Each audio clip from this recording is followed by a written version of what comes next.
Hello guys, মাতামুরি view point সবাই বেড়াতে আসবেন। আর মাতামুরি ভিউ পয়েন্টে আপনারা মাতামুরি হয়ে আসবেন, কোনো গায়ে ধুলাও আসবেন না, কিচ্ছু আসবেন না।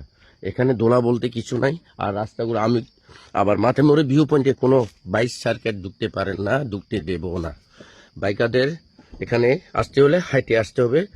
এই দেখো মাতামুরি ভিউ পয়েন্ট, যারা বাইকার আসবে তারা হাইটে আসবে। আমার এখানে বাইক ঢুকানোর সুযোগ নাই মাতামুরি ভিউ পয়েন্ট যেহেতু। আর দিন বে দিন বিভিন্ন রকম দেখা যাবে। এই দেখো বাসের চালি আমাদের এখান থেকে বসে আপনারা দেখতে পারবেন। এই যে মাতামুরি ভিউ পয়েন্ট, তো যে কোনো মানুষ আসতে চাইলে মাতামুরি ভিউ পয়েন্ট চলে আসবেন। আর আমাদের রুম এর ভিতরে, রুমগুলো সুন্দর। এই যে রুম, কিশোরগঞ্জে এই ভাইয়েরা সবাই বাইরে রেখেছি, গোছাইতে হবে এগুলা রুম।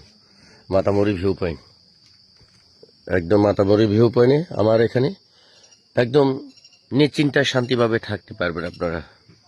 এই যে ব্যালকনিতে আপনারা বসে এখান থেকে পাহাড় ভিউটা নিতে পারবেন, মাতামুরি ভিউটা। এটা উঠানোর সিঁড়ি। আর মাতামুরি ভিউ পয়েন্টে এই ভিউটা দেখেন,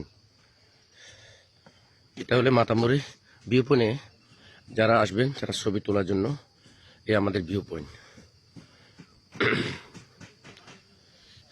এখানে সন্ধ্যা বিকালে অল টাইম বসা যাবে। বাসে চালিয়ে দেখেন আমার এই ভিউ পয়েন্টে আপনারা সারাদিন বসে থাকতে পারবেন। একটা রোদে ছড়াও আপনার গায়ে পড়বেন না, কেননা আমি প্রত্যেকটা জায়গাতে গাছ নিয়ে ফিটিং করছি, জীবিত গাছ নিয়ে ফিটিং করছি। এই যে আমার ভিউ পয়েন্টে প্রত্যেকটা গাছের উপরে ফিটিং করা, আপনারা সারাদিন বসে গল্প করতে পারবেন। আর অন্য রিসুকে ভিউ পয়েন্ট আপনি রোদের পুড়ে যেতে পারে, তো রোদে পড়বেন কেন, এখানে আসবেন গাছে পরে সারাদিন মাতামুরি ভিউটা দেখবেন।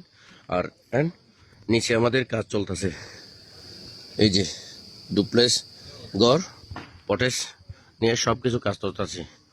সবাই ভালো থাকবেন, ধন্যবাদ। যদি আসতে চাই তাহলে আমি নম্বর দিয়ে রাখবো, আমার নম্বরে কল করবেন। ধন্যবাদ।